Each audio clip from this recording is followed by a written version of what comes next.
Peace and blessings, everyone. Welcome back to the Socks and Sandals podcast, where economic elevation and spiritual cultivation converge, and we unapologetically discuss our worldview. I am unconditioned. I am unlimited. I am indivisible duality. I am your host, Emmanuel Williams. This is episode 180. Greetings, everyone.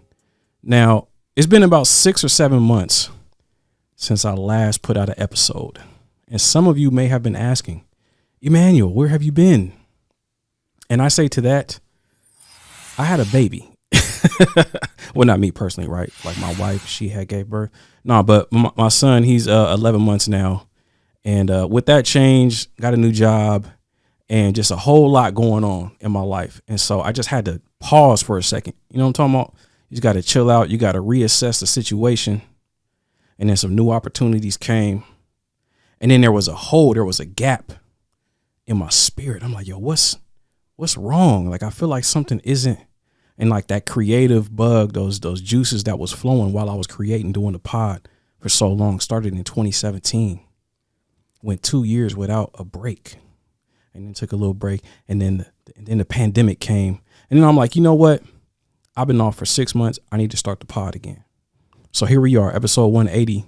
We doing it bigger and better. As you can hear, the sound quality is as crispy as it gets. We're in GMP Studios on East 24th Burnside. And today, I have an amazing guest with me. She is a mother, a daughter, a woman of God, an entrepreneur, someone who's been hard pressed on every side, but not crushed, perplexed, but not in despair, struck down, but not destroyed, a living testimony, an overcomer. We have in our midst the owner of the Holy Beanz Coffee Shop in Portland, Oregon, Miss Shalimar Williams. Shalimar, welcome to the pod. Thank you. Thanks for having me. It's my pleasure. I'm so glad you're here. Yeah, thank you. To be able to help me get the rust off real quick. That introduction, you got an A++. A++. You got me excited about myself. Let's go. Well, before we get into your story, because we got a lot to talk about tonight, so before we go any further, tell us a little bit more about who you are, where you're from, and what's a typical day in the life of Miss Shalimar Williams. Oh, man. Well, I was born in Portland, moved away probably, I think I was about 8, and grew up in California, Northern California, on a horse ranch, and then came back here in high school. So I've been here for a very long time now. And let's see, the typical day, I wake up about 5 in the morning. Sheesh. I know. I'm an early riser. And you got the coffee to wake you up? Yeah. Or do you just wake up just on the strength? No, I wake up ready to go. Wow. I do. I wake up ready to go. Wow. I'm a mom, so I definitely make sure that my son's stuff is in place. He's ready to go. He's in middle school. He's 12. He's amazing. And then I head to the coffee shop, get there around 7, and start prepping and start my day. That's it. Yeah, that's it. That's what's up. 5 o'clock, though. Yeah. I've been trying that. So I was doing that during the pandemic. I was getting up like around, actually right before the pandemic, and then during, I was like, all right, let me keep this momentum. So getting up around 5:30, and then it just got to a point where it's just like, nah. Especially after my son was born, like my whole sleeping pattern got thrown off. Oh, I bet. And I'm using that as an excuse to not get back up on that same schedule. But salute to you for doing that. Thank you. You know, because that's some discipline right there. Now, we got a lot to talk about as it pertains to your story and who you are, where you're from, and how you've become the person that you are, right? So before we get into where you're at right now, tell us about your formative years, right? So you talked a little bit about growing up on the farm, but just like your family experience, and really like in your teen, early 20s, like those environmental influences that formed the late teens, early 20s. Shalimar. So at a very young age, I would say that I don't ever have any memories of my dad. My parents were married, but divorced very quickly. So by the time I was 5, my dad was incarcerated. And so I really had a relationship with him through pictures and letters, but what kind of relationship is that? And so my mom was an addict. So there was a lot of drugs going in and out of the house, and a lot of lack of sleep, and just there wasn't really a family, not a dynamic. And so By the time I was 7, my brother came along and I became a mom at that point. And so lots of back and forth to California. Every time my mom would go to treatment, I would end up going. My aunt and uncle would drive up here and pick me up and take me to the farm and put me back together and put me in counseling. And then my mom would get out and she'd want her kids back. And so I'd come back to Portland. And then I would say by the time I was 8, I was in the 3rd grade, I got taken away. So I ended up in a foster home for about 6 months, I would say. And so they ended up going to the prison and asking my dad, like, hey, this is it. We're not giving her back to her mom. What can we do with her? She has family in California. Can you sign your rights over? And he was like, yeah, absolutely. And so my mom ended up signing her rights over also. And I got shipped to California on the farm. And so I have it's crazy because I have these pictures of, I got my first pony when I was 4. And so you have this little girl that's sitting on this pony and your first thoughts are of privilege and spoiled and all of these positive things that you would think that a little girl would be having versus really this is a little girl that has lived in a crack house, has seen gang members go in and out, doesn't have parents, doesn't know what it's like to be loved and to be kissed on and those kind of things. And so that's the representation that I see versus that's not what you would see. And so I stayed down there for, till I was 14. It's 14. And I will say that even though I didn't have parents, if it wouldn't have been for my aunt and uncle, my childhood it would have been really messed up. I was in 4-H. I was in horse shows. I had my own horses. And so I did have a lot of privileges and a lot of things, but I also grew up in a bubble, if that makes sense. Yeah, I mean, it's privilege it's really who you asking. Yeah. Because I think it would be more privilege, perceived as more privilege if it was by design as opposed to kind of by default. Right. Just what had happened.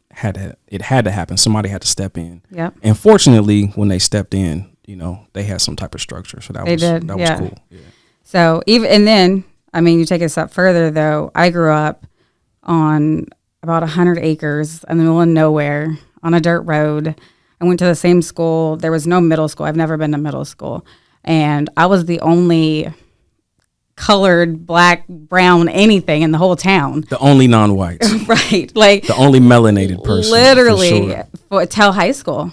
And so now looking back, I had no identity. What was my identity? I don't look like the people that are raising me. And so I moved back here in high school and it kind of went left after that. Okay. It was another, who am I? Because now here I am. I've never been on public transportation. I've never been around this many people. So when you was on the 8 bus, it was a culture shock. When you was headed to the Lloyd Center. Is that what you're saying? Yeah, I had to learn how to ride the number 4. And my mom lived across the street from Peninsula Park. And it was just it was a huge, huge shock for me. Huge. I can imagine.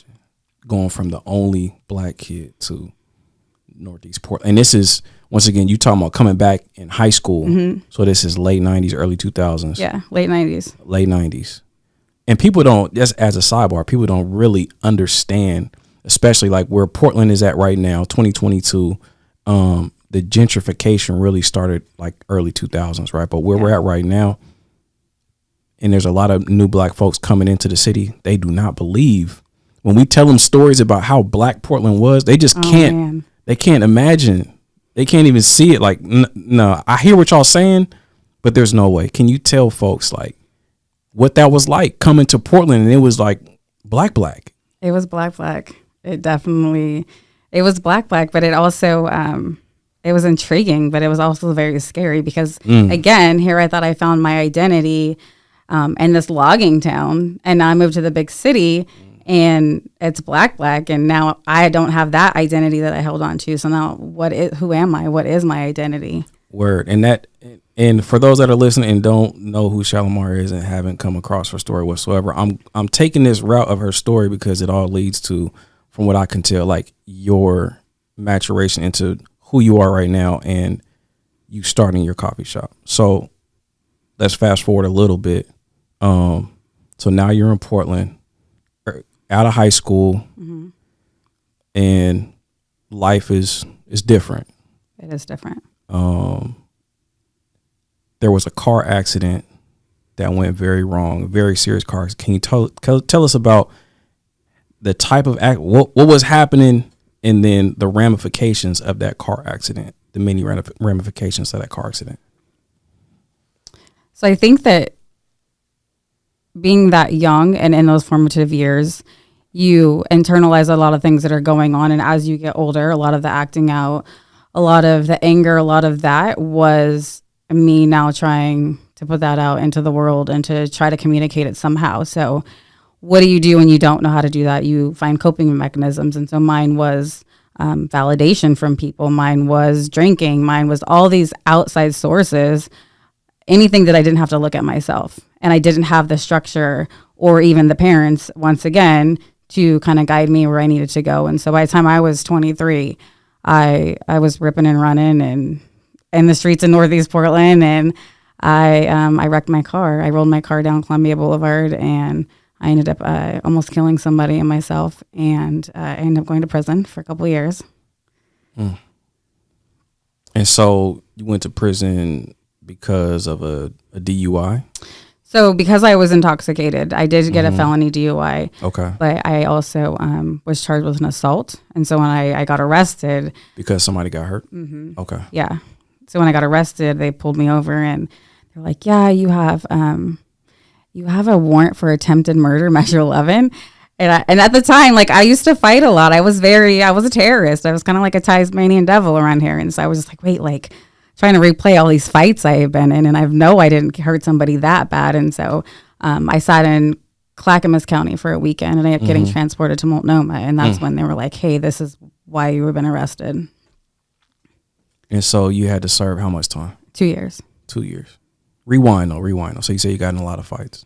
Yeah. So you had hands. Yeah. I wouldn't say have. No, I was kidding. Wow. I don't see that. I don't see it. With all due respect, like, just because you're so like nice and pleasant, yeah. I just can't see you, like, you know what I mean? I think that for me, what I've learned about myself is that I've had to apologize to some people that I've had altercations with in the past before I went to prison, because I projected a lot of my pain and a lot of my anger onto people that didn't even deserve that. And I didn't know that I was doing that. And now looking back after doing all of my internal work and having to dismantle my values and who I was as a person, and not even knowing myself and what did I value. And a lot of times I didn't even value myself. So I did project a lot of that onto other people. Word.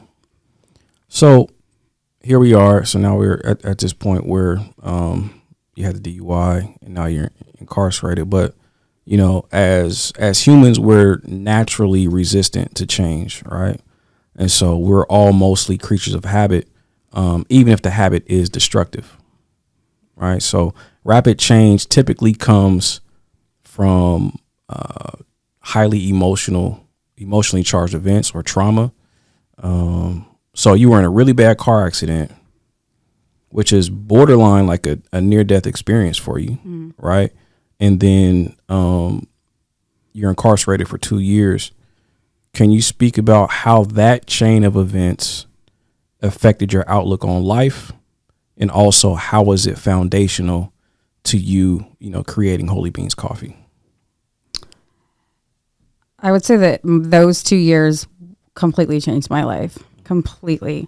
But I also I didn't utilize the first year I was in there to change my life. It was like, okay, I'm in here.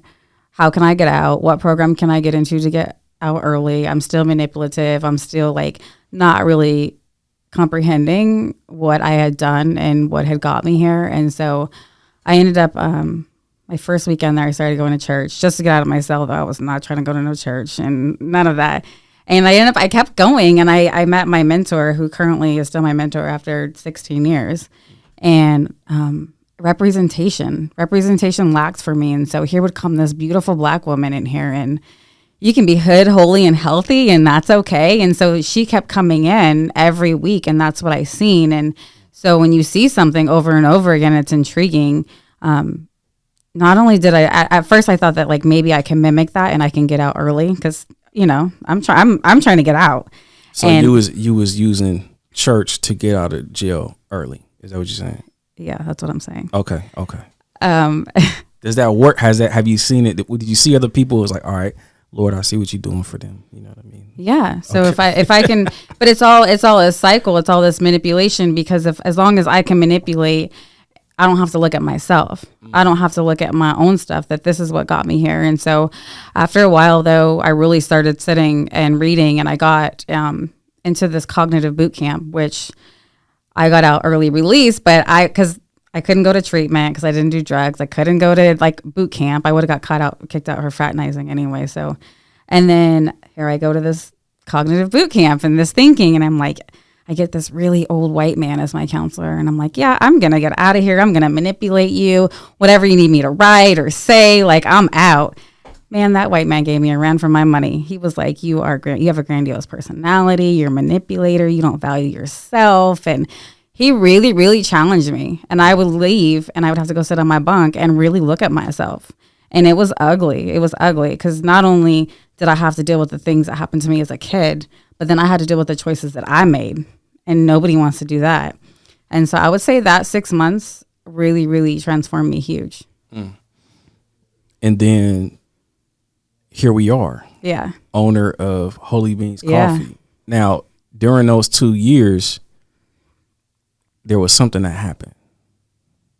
Right? There was a transformation, and there were certain things that you gravitated towards and that you fell in love with. I heard you say in the previous interview that you fell in love with coffee and you fell in love with Jesus. I did.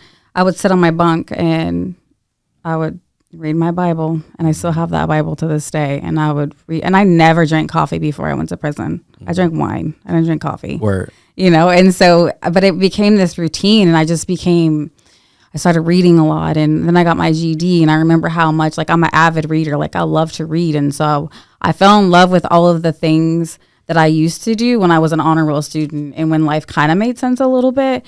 And so once I started tutoring the other women in there, and I was like, I'm going to get out, and I enrolled in college. And so by the time I got out, I was already enrolled in college, and I knew I really, really wanted to do the right thing, but it was more so to prove everybody wrong that I wouldn't go back. It really wasn't about me.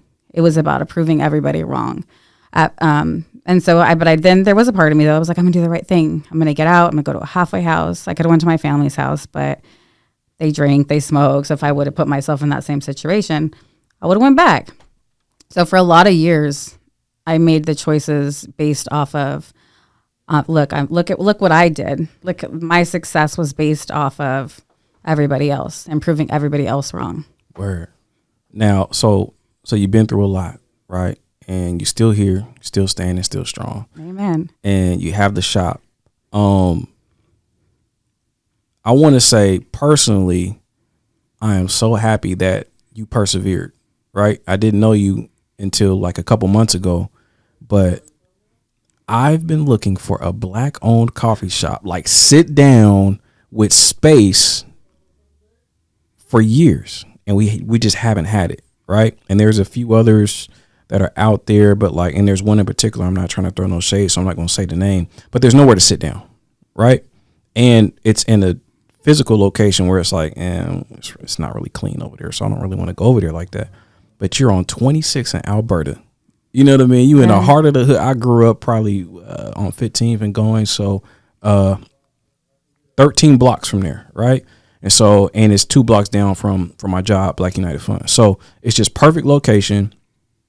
And the networking that goes on, like every week I see somebody that I haven't seen in years. The networking that happens there is beautiful. It's amazing. So beautiful. It's like bringing everybody back. We're all coming back organically to this spot, like coming back home.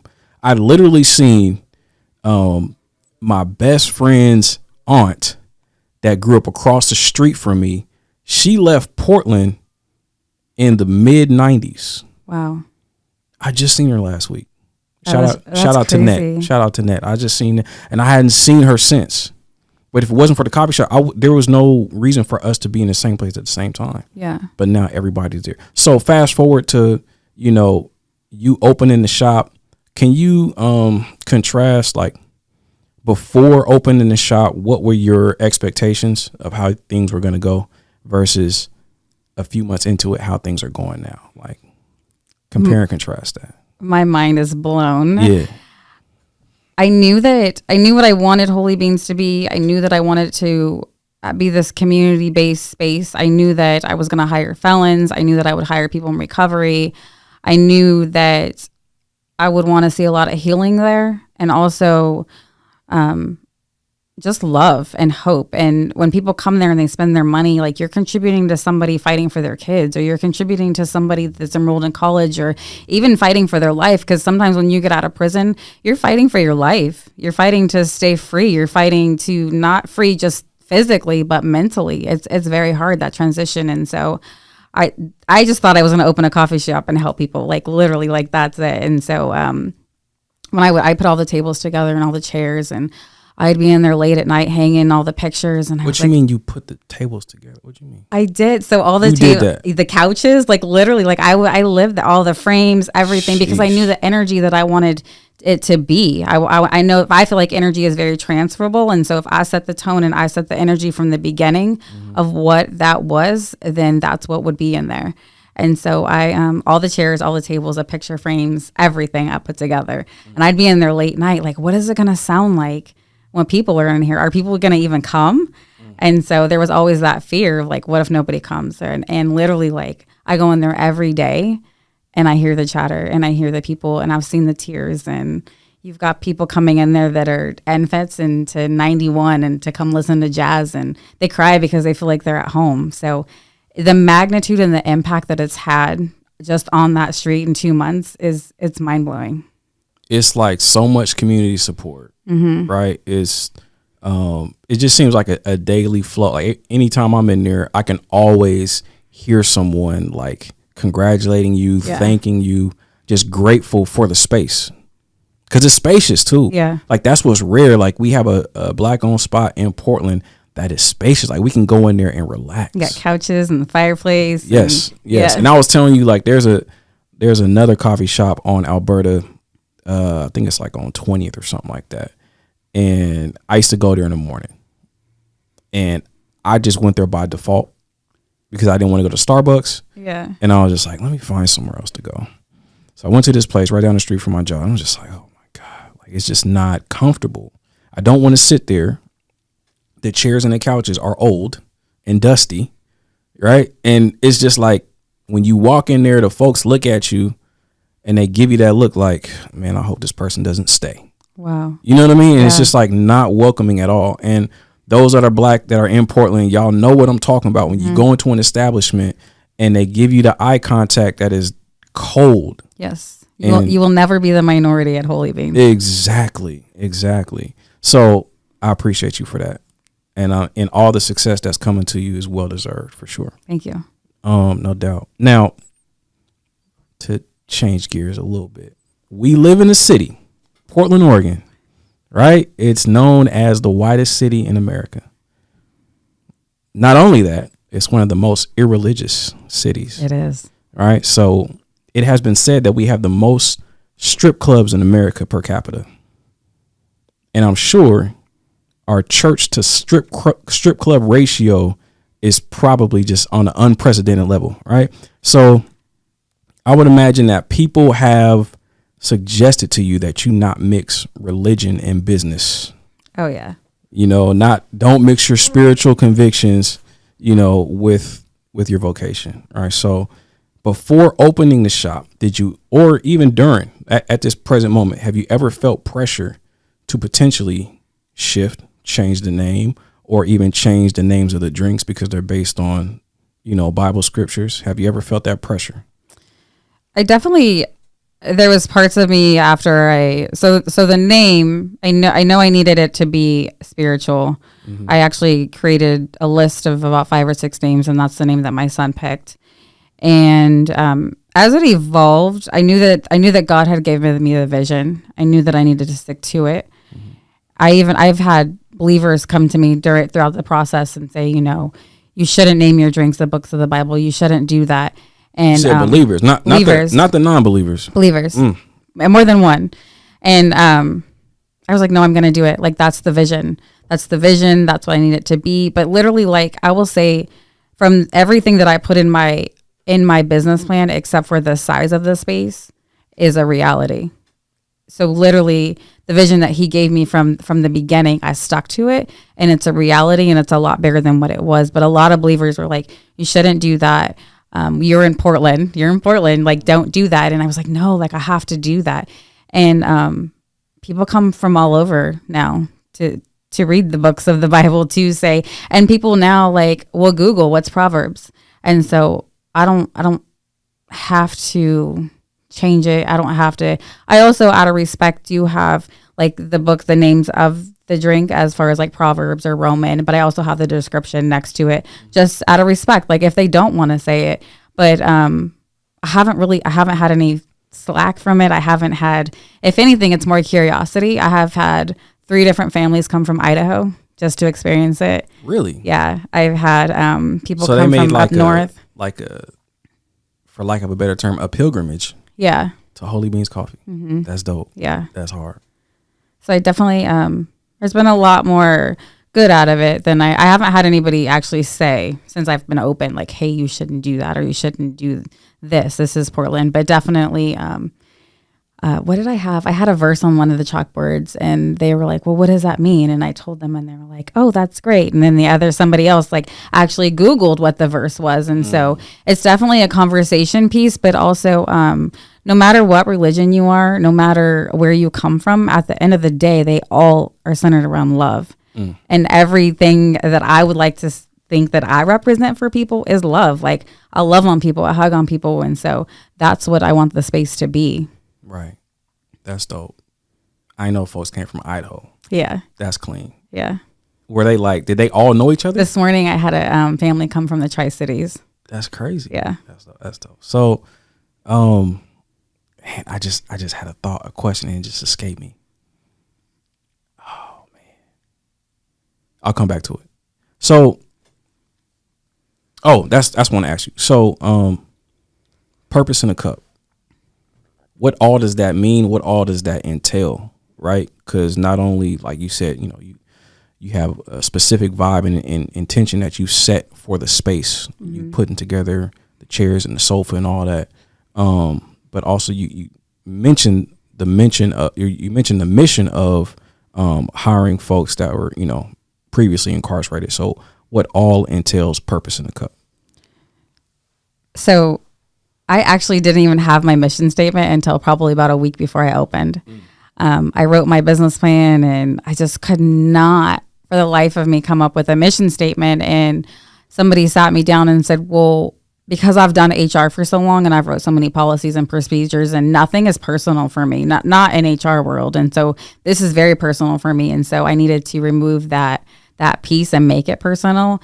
And purpose in a cup. I mean, everybody is different. So I feel like every cup is different. Like, some people come there just because, one, they want to experience it. Some people come there because, like, what does a felon look like? Some of these people are business owners and don't hire felons, and they see me, or they see people making their coffee, and they are a felon. They are in recovery. And so they may leave going to change a policy, or they may. So every single cup is different. There's a cup of love. Some people, a girl came in this morning with a newborn baby, and she's homeless, sleeping in her car. And so I gave her a list of resources for housing. And so you just never know what somebody is going through. So every single cup that is served has a purpose. Mm-hmm. So many people look at entrepreneurs and they see the finished product, right? And they think, oh, God, just whatever you did for them, do it for me. And it's almost like our stories are disregarded, or people aren't even necessarily interested in like how far we came and how hard it is to get where we are. And some folks wouldn't even want to go through what we went through to get us to the point of, you know what, I'm going to do this on my own. Mm-hmm.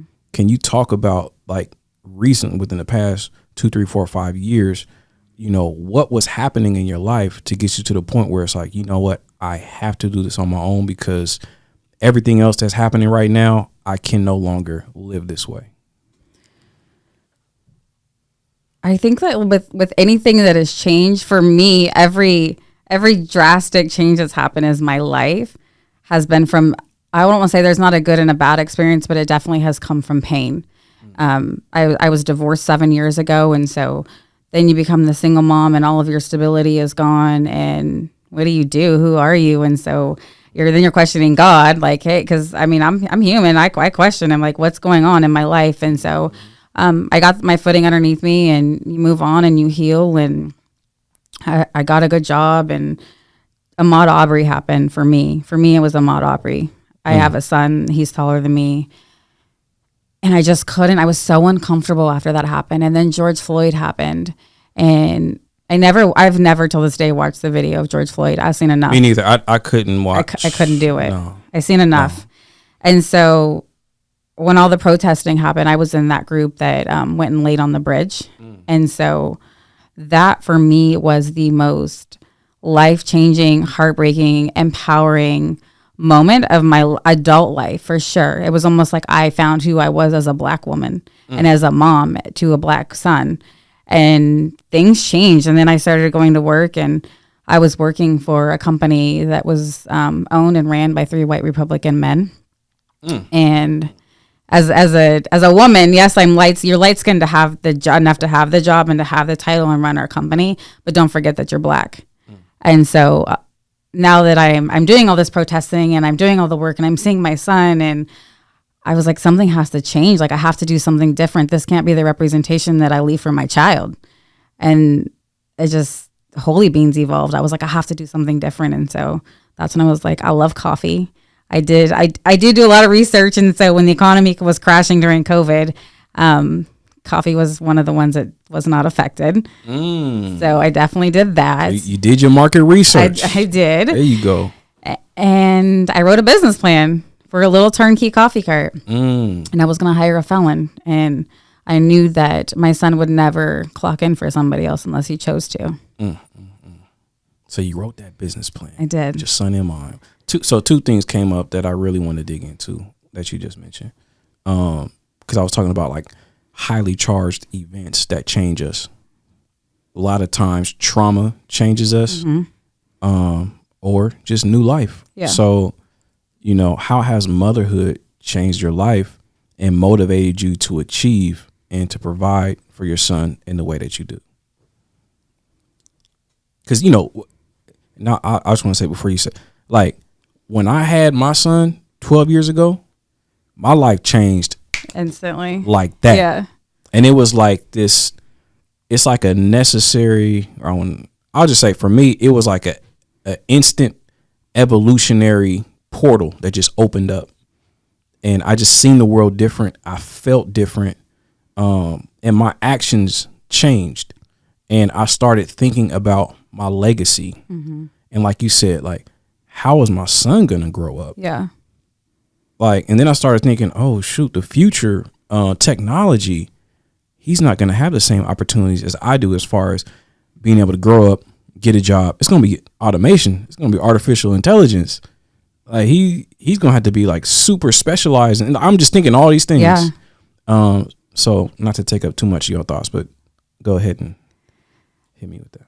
So I got in, this is probably pretty quick. I had my son within a year of being out of prison.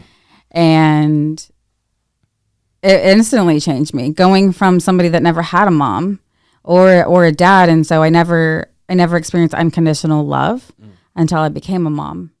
And so now here I am, this mom, and it brought a lot of emotions though. Like how could a mom not be there? Like, how could you not be there? And also, how do I even nurture? Like, am I capable of even being a good mom? Because I don't even know what that looks like. I never seen it or experienced it. And so, it's amazing. My son is like my whole world.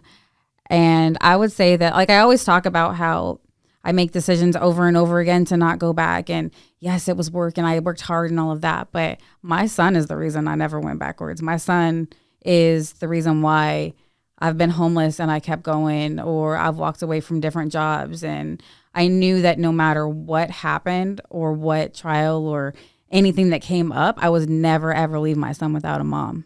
And so I've been through a lot of things since I've been out, and I've never left my son. My son doesn't know what it's like to be in a drug house. He doesn't know what gangs are. Like he doesn't, we actually were in Delta Park the other day and I'm like, yeah, that used to be the welfare office. And he's like, what's the welfare office? What's welfare? And so really having to like explain that to him. But one, it was kind of sad. Like, oh my gosh, I need to like introduce you to the real world. But also like as a mom, I was like, wow, like I'm kind of doing an all right job here. Like it's okay. But he saved me. My son is definitely the reason why I never went back and reverted to my old ways for sure. I mean, that's beautiful because what's the word? Recidivism? Is that how you say it?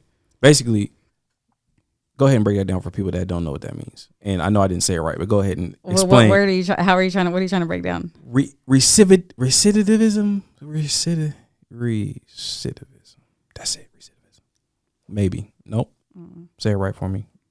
I can't. Oh my God. Just break it down.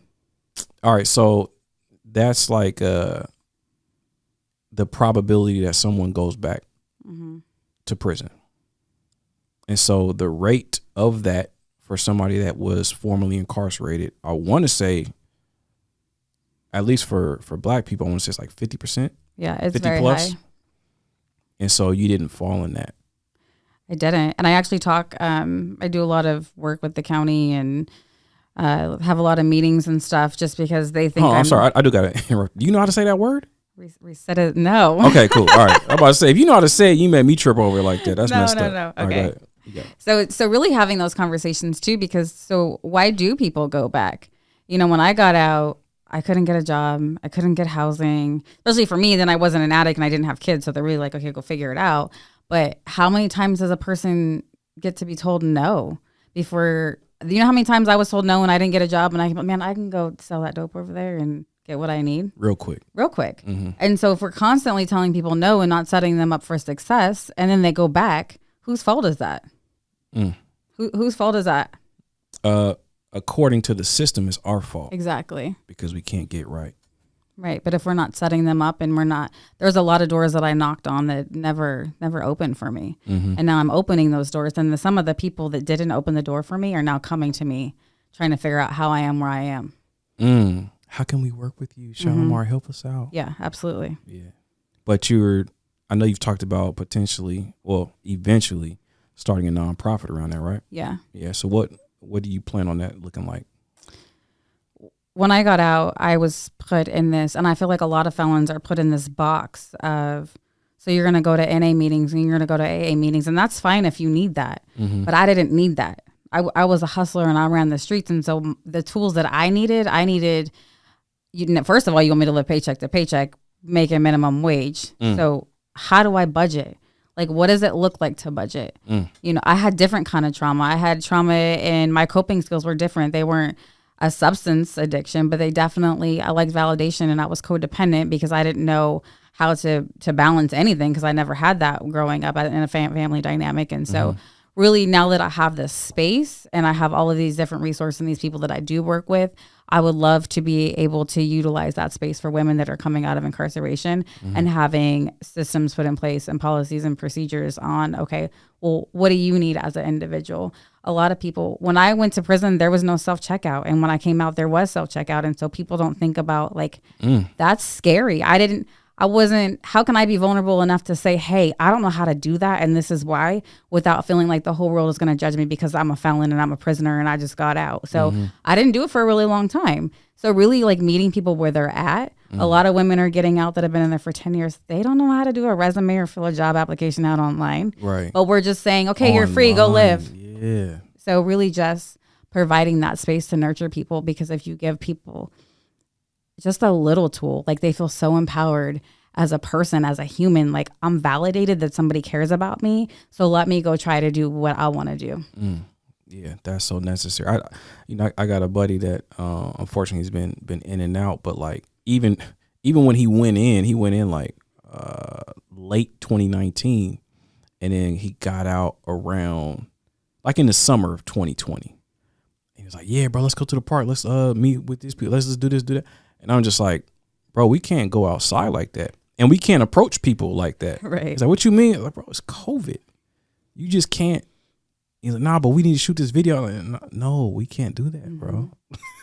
And it's just like, it's a totally different world. Yeah. And so that was just a span of like 9 months. Yeah. So you're saying like 5-10 years. Even, Totally different world. 2 years, like when I went, there was no Facebook and any of that. And so there's just like these different like platforms. And so I think that providing a space that it's okay to talk about, not knowing where you are at that moment. I always felt like I do a lot of like talking with kids and mentoring and stuff. And it's okay to not know who you are and surround yourself with good people and a good solid team, but it's not okay to act like you do know who you are. You know, and I think that when we get out, if we don't provide these spaces, these safe spaces, and make them feel safe, then they're just going to act like they have it together, and it's a cycle. Word. I'm glad you said that. So I wanted to bring this up in this perfect time. So I want to say about 2 years ago, maybe 3 years ago now, I did a racial identity series that dealt with colorism in the Black community. Now, and yeah, so colorism, but also just identity, right? And so me being a dark-skinned Black man, or just a brown-skinned Black man, I thought I was using the term colorism wrong, right? So I thought that the definition of colorism as I perceived it in my community was light-skinned people not being accepted as Black enough. And I thought that on an intraracial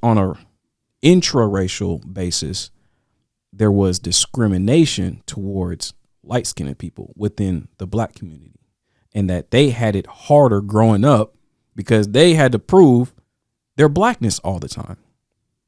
And then in the process of doing the series, I learned that no, colorism is the preferential treatment that, you know, lighter skinned Black people get from the dominant society.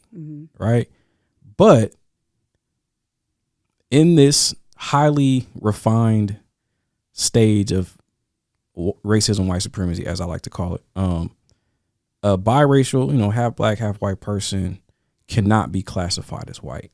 So can you speak about the experience of growing up in the country, moving to the city, never being white enough for the white people, never being Black enough for the Black people, and just trying to find your identity and trying to fit in, but just like really trying to love yourself in that process of not being enough for both sides?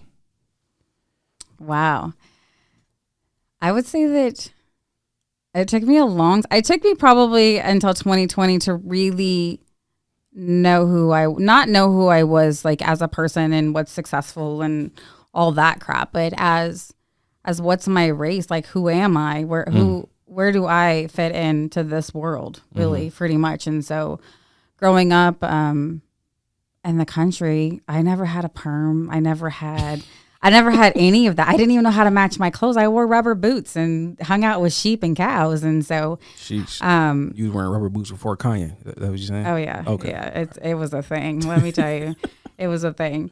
And so I would say that I think I had more history of who I was from my white side, because I knew generations of, like, okay, this person was born here. This is where your Native Americans came in. And so I would say that the white side of my family were very good about keeping the record of, like, this is that. But I never knew that from my Black side. And so when I moved here, I went to Jeff. So it was very that's Black. It was very Black. It was very culture shock. That's a shock to come from the country and then go to Jeff. Because like, I only lasted a couple weeks. With all due respect to my demos, like, I didn't want to go to Jeff, and I grew up in Northeast Providence. Like, I mean, it's too hood over there. I'm going to Benson. I'm not that hood. With all due respect to the demos, I love y'all, but y'all know how it was back in the day. Come on now. It was intense. It was very intense, and so I was in a transition of trying to figure out who my mom was at this point. So now this huge transition. I didn't know anything about my hair. I didn't know how to match my clothes. And so I just stuck out like a sore thumb. And I really, like, you talk to you proper, I'm going to cut your hair. Like, it was a lot. It was a lot for me. And so fast forwarding to 2020, then, obviously like I kind of got it together and, I'm kind of cute and all that. So 2020 happened and my cousin on my mom's side actually reached out to me, and I don't know how it came up. And she's like, you don't know where your dad's family comes from? And I was like, I don't even know. Like, I didn't even know past my grandparents, their first name, And so she's a professor. She works for U of O. And she's like, well, I'm going to see what I can find. And literally 2020, Juneteenth, she sends me an email of a genealogy for my dad's side of the family. And it goes back 5 generations, all the way to the slave owners' names, and from Texas to Arkansas. And so talk about a gift. That's crazy. Yeah. And it's not a joke, but like, it's kind of funny. Like, I think Black people are going to get reparations in the next 5 to 7 years in America. So you good. Yeah. You going to get your check. You got the proof already. Yeah. But it was mind blowing to know that my great grandpa couldn't read or write, and he was picking cotton, and he was owned by Terrell Jackson, the slave owner. Sheesh, you know the name. Yeah. Yeah. I got death certificates and everything. And so between George Floyd and the genealogy, I knew who I was. Yeah. I knew who I was in the world. And at the end of the day, yes, I'm biracial, but I'm a Black woman. Word. I'm a Black woman with a beautiful Black son, and it's amazing. And it feels really, really good to be whole in that aspect of my life. And I never knew I was missing that ever. And so really just taking on this whole different role and feeling so empowered. Like, Black women are powerful. So yes, I was like working and doing HR and sitting in the corner and wearing the flats and the suits and just doing this whole, like, what the white society want me to do. And now I'm like, wait a minute, like, I know who I am. Like, I rock Jordans and Nikes and hoodies, and like, I'm not wearing all that. I'm not fitting into your bubble and what you want me to fit into. And so really I evolved in 2020. And I really, really think it was that genealogy, really like seeing it physically. This is who I am. It's something about knowing exactly, like you said, your great grandparents.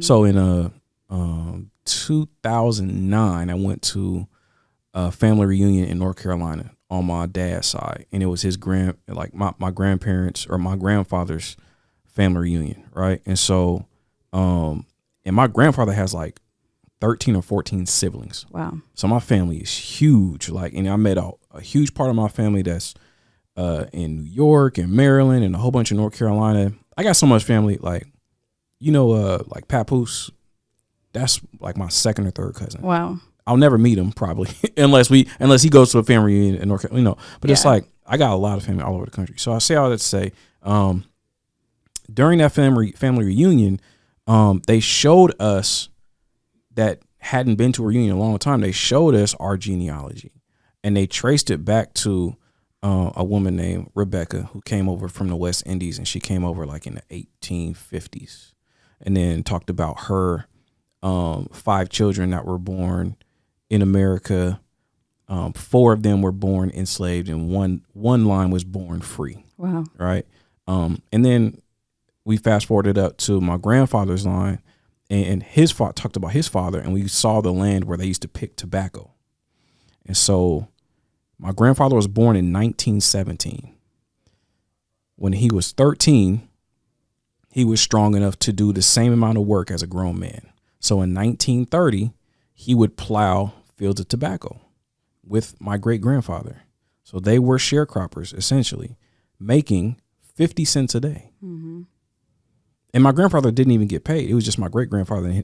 And then my great grandfather had to like negotiate with the landowners, like, hey, my son is doing the same amount of work as everybody else. We deserve a raise, and we should get $1 per day. And the landowner was like, well, I'll give you 75 cents per day. That was 1930. That's not even 100 years ago. No. Right?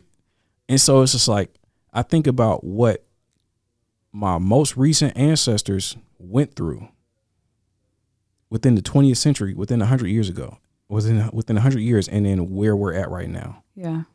And it's just like, man, just all the gratitude, but like knowing exactly who you are and where you came from, is priceless. It's powerful. Even to like go through each grandparent and their kids, and they would say, okay, well, he picked cotton, or my great grandma, she couldn't read, and they would even go like, okay, well, this was their kids, and this one was a mulatto, and this was, and then my great grandpa Frank, he wasn't even a person until he was 18 because he was just a tick mark.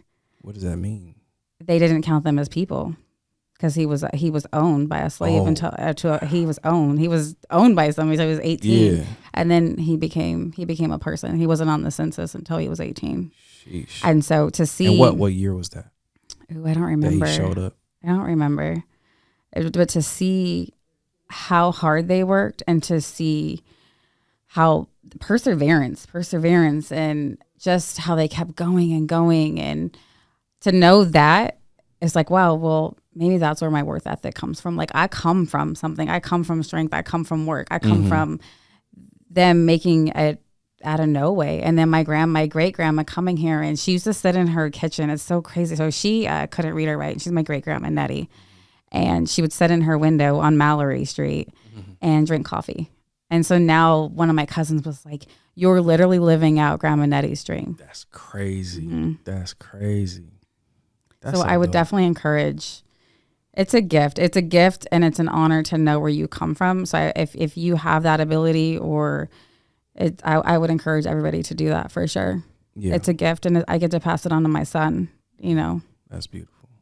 Man, so you living out your grandma's dream. Yeah. That's wild. What that clock say up there? 8 minutes. You lying. We got 8 minutes? Yeah. Sheesh. We on the clock, y'all. All right. So let's wrap it up. Let's get into rapid fire. Okay. Are you ready? I'm ready. Let's do it. So look, don't overthink it. Just the first thing that comes to your mind. Oh my gosh. All right. Okay. All right. When you were a kid, what did you want to be when you grew up? A nurse. A nurse. Why didn't you become a nurse? I went left and became a felon. Fair enough. Best advice you ever have or you've ever received? Oh my gosh. The best. I receive advice every day. Mm-hmm. Stop saying I'm trying. You're doing it. What's the worst advice you've ever received? Be spontaneous and don't have a plan. That is kind of bad. Yeah. Yeah. You got to be intentional in these streets. Most interesting person you've met in life? The most interesting? Well, that's me. Okay, next. No, go ahead. I don't know. I haven't met a lot of people. What? Come back to that? Yeah, we come back to that. Okay. All right. If you could choose any one celebrity as your life coach, who would it be and why? Oprah. Why? Oprah has literally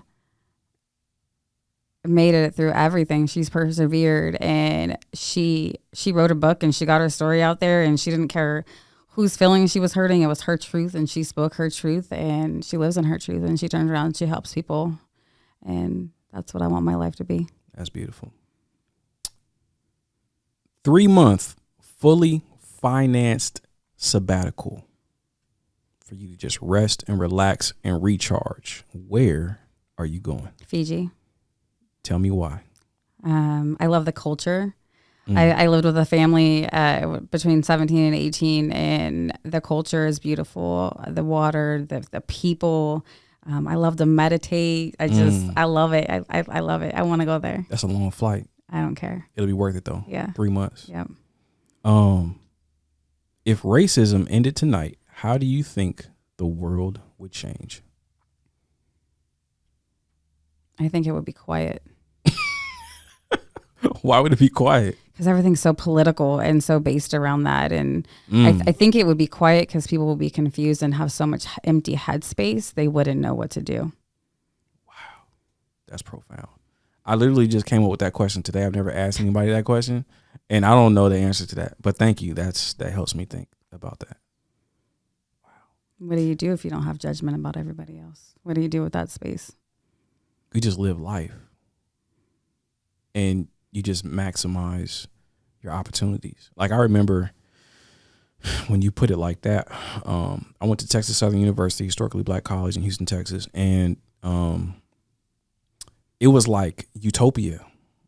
And not only did I go to a black college in the city, but we were in Third Ward, like South Side, like everything is black, right? And so I go to the bank, black. I go to the grocery store, black. I go to the corner store, black, right? And so go to Frenchie's Chicken, of course, black.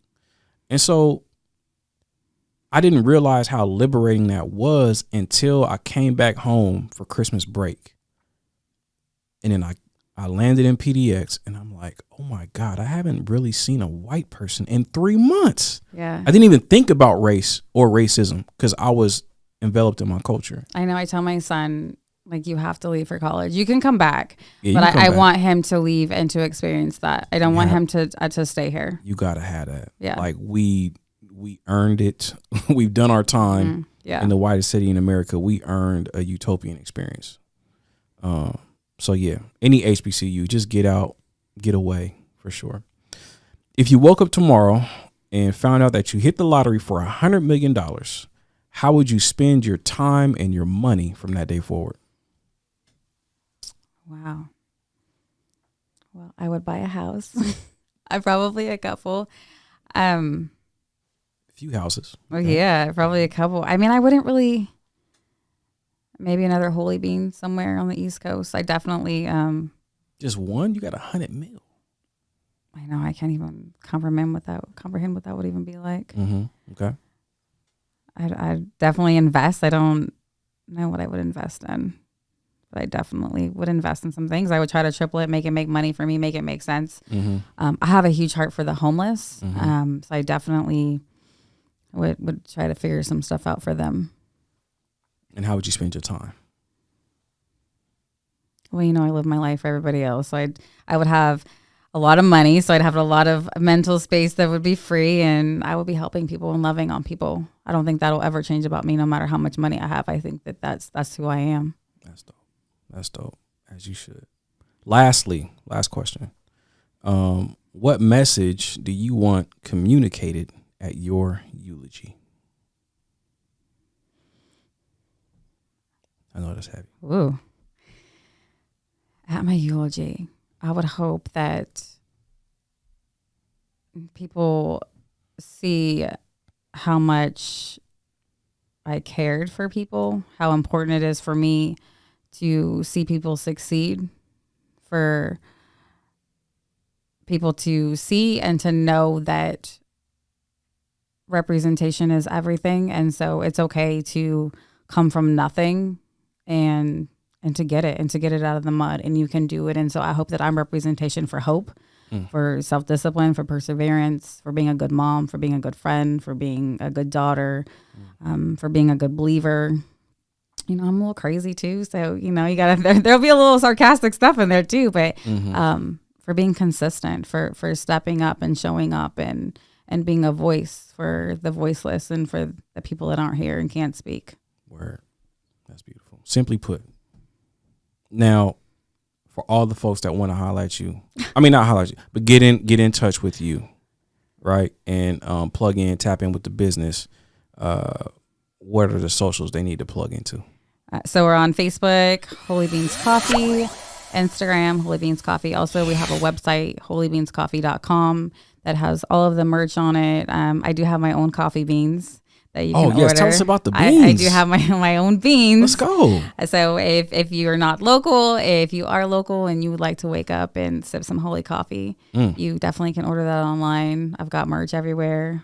The space is available for rental. We have a lot of people that rent the spaces out. I've been doing a lot of public speaking, so you can inquire on that there. But holybeanzcoffee.com. Facts. Shalimar is booked and busy nowadays, y'all. Y'all better catch her while the price is low. You know what I mean? Because she gonna get on her speaking gig, and the price is going up. Ain't that right? It's going up. That's what's up. Any final words? Any final thoughts you want to leave the people before we go here? I appreciate this. This was great. No doubt. Yeah, no doubt. getting your rust off. You did a good job. Thank you. No, I just appreciate this. I'm in awe of my own life, and I'm so grateful. I feel like I get so much recognition, but I have a solid team behind me. You know, I have great people that support me. Talk about the team. So I have Nike and Herman Green, who are my mentors, who I met in prison. They were my first, literally like got me my clothes when I got out of prison. They were my first customers at Holy Beanz. Very consistent, very beautiful people. Again, representation on Black and getting it out of the mud and a beautiful Black healthy marriage. And so David Ferguson took a chance on me. He owns the building in Northeast Portland. And not only is he my landlord and took it, but he is full of wisdom and knowledge, and he pours into me, and he's got my back, and he believes in me. And so that's amazing. The community has been fantastic. The support that I have from the community is amazing. I've met some really great people. You're great. Oh, thank you. Who else? Literally, like everybody in the neighborhood has been amazing. Devon Horace, he's been amazing. I met him. Yeah, my guy. Yeah, the energy, the wisdom, the knowledge, and just like genuinely wants to see me win. So my team is solid. That's a fact. Shout out to Deb, man. We just did an event March 17th. That was dope. The entrepreneur strategy session. That was a lot of fun. Yeah, you guys have to do that again. Definitely. Well, that's it. Socks and Sandals Podcast, episode 180. We are back. We back in the building, y'all. Hold on, is this gonna work? Nope. There we go. I got buttons, y'all. I'm gonna preload my sounds. Shalimar said I should preload the slap that Will Smith gave Chris Rock. Oh my gosh. No. Leave it off. Okay. All right, cool. That's a whole different conversation. That would be a whole nother hour. That's a fact. That's a fact. Once again, y'all, it's the Socks and Sandals Podcast, where economic elevation and spiritual cultivation converge, and we unapologetically discuss our worldview. Holla at y'all next time. Grace and peace.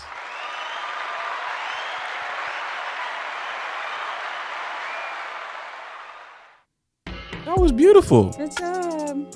Thank y'all for listening and watching the Socks and Sandals Podcast. Make sure you go to emmanuelwilliams.co for all things socks and sandals, all things that I do as an equity trainer and equity practitioner. Grace and peace.